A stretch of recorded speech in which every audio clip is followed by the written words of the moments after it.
I love to compete. I'm going to read from 1 Corinthians 13, 4-8. Sorry about the glasses. Out of the Message Bible, and it says, if I give everything I own to the poor, and even go to the stake to be burned as a martyr, but I don't love, I've got nowhere. So no matter what I say, what I believe, and what I do, I'm bankrupt without love. Love never gives up. Love cares more for others than for self. Love doesn't want what it doesn't have. Love doesn't strut, doesn't have a swelled head, doesn't force itself on others, isn't always me first, doesn't fly off the handle, doesn't keep score of the sins of others, doesn't revel when others grovel, takes pleasure in the flowering of truth, puts up with anything, trusts God always looks for the best, never looks back, but keeps going to the end. Love never dies. Does that sound like a speech given by a coach before a big game? Well, maybe, maybe not. Does love have to be left on the sideline for you to go out and compete with everything you have and to win a game?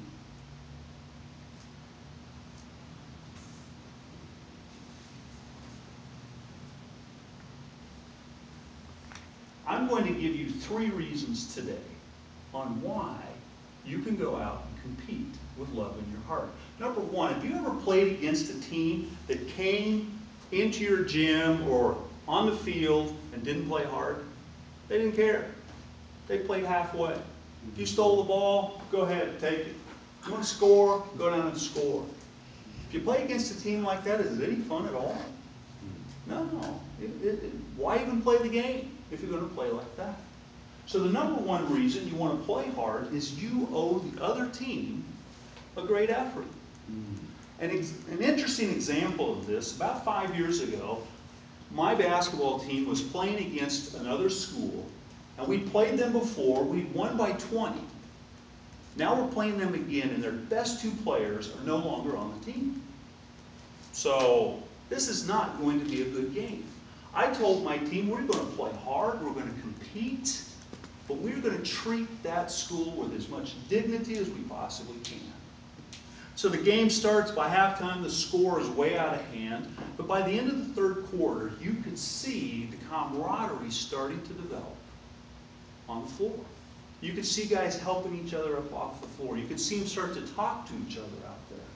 By the end of the game, they're hugging each other, friendships are developing, and the coach comes up to me and he keeps thanking me for the way that game went.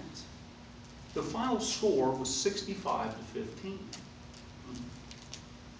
The second reason that you play hard in a game is for your teammates.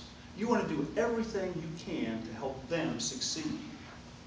A good example of that was Brian Leftwich, who played quarterback at Marshall. Great quarterback, great arm, but in a game he had a serious leg injury. He couldn't run, but they needed his arm. I don't know if you remember this, but they'd hike him the ball, he'd throw it way down the field, and then his lineman would pick him up and run down the field with him because he couldn't get there. Put him down, he'd catch it, throw it again. A perfect example of helping your teammates to succeed. The third reason that you play hard to do your best is God has given you a gift of talent. Do everything you can to honor Him with that gift. I had a young man come onto my team. He was a sophomore in high school. He was 6'6", weighed 215 pounds. And to be frank with you, he was overweight. He couldn't run. He couldn't jump. But he was tall, and you can't teach that. By his senior year, not only could he run and jump, he was the first one done when we did our running drills. He could touch the top of the square above the backboard. He was a dominant player, and he used his gifts to honor God in what he did. I love to compete. Most of all, I love to compete with unselfish love in my heart. Mr. Coates.